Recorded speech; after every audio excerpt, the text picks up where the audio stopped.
Ndị ọkachamara n'okwu ahụike na ahụike gburugburu si mba Italy ekwugo na ha dị nkwadobe ịdọnyere gọọmenti Anambra steeti ukwu iji wee hazigharịa ngalaba ahụike ma weta ogbo nyere ọya dị iche iche na-emekpa ndị mmadụ ahụ na mpaghara ọkachasị ka o si wee metụta ọya kansa nakwazi ịdị na-eme ka ahịhịa bụrụzịa ụba. Ya bụ otu kwuru nke mgbe ha bịara njem nleta nyere onye isi ụlọ ọrụ abụọ Anambra Broadcasting Service ABS Sachido Obidiegwu na ụlọ ọrụ ya dị n'Ọka. Emmanuel Okonkwo ga-akọdalu gị akụkọ a.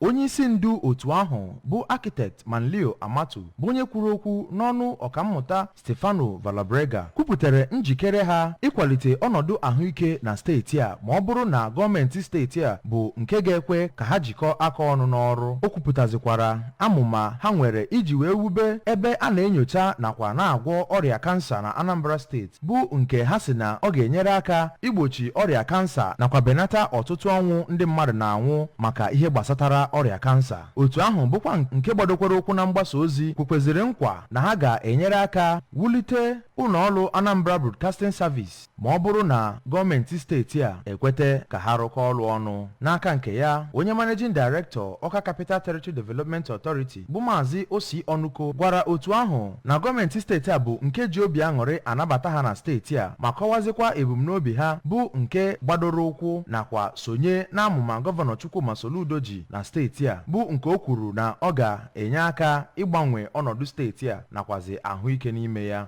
Na nzaghachi, onye Managing Director ABS bụ Sachido toro otu ahụ maka ebumnuche ha ma kwekwezie ha nkwa na ọchịchị nọ ugbu a bụ nke ga-eneba anya na ha ịrụkọ ọrụ ọnụ na steeti a. Sachido gwakwaziri ha ka ha ghara ịda mba n'ihe ha kwuru bụ nke gbadoro ụkwụ n'ịgbanwe nakwa wulite ụlọ ọrụ ABS. Otu ahụ bụ nke emecha dugharịa na okirikiri ụlọọrụ ABS nke dị n'Ọka bụ onye so na ndughari ahụ bụ onye Managing Director nke ABS Sachido ya nakwazi onye Director News na Current Affairs nke ụlọọrụ ahụ bụ Maazị Gabe Ọkpalaeze nakwa ọtụtụ ndị ọzọ.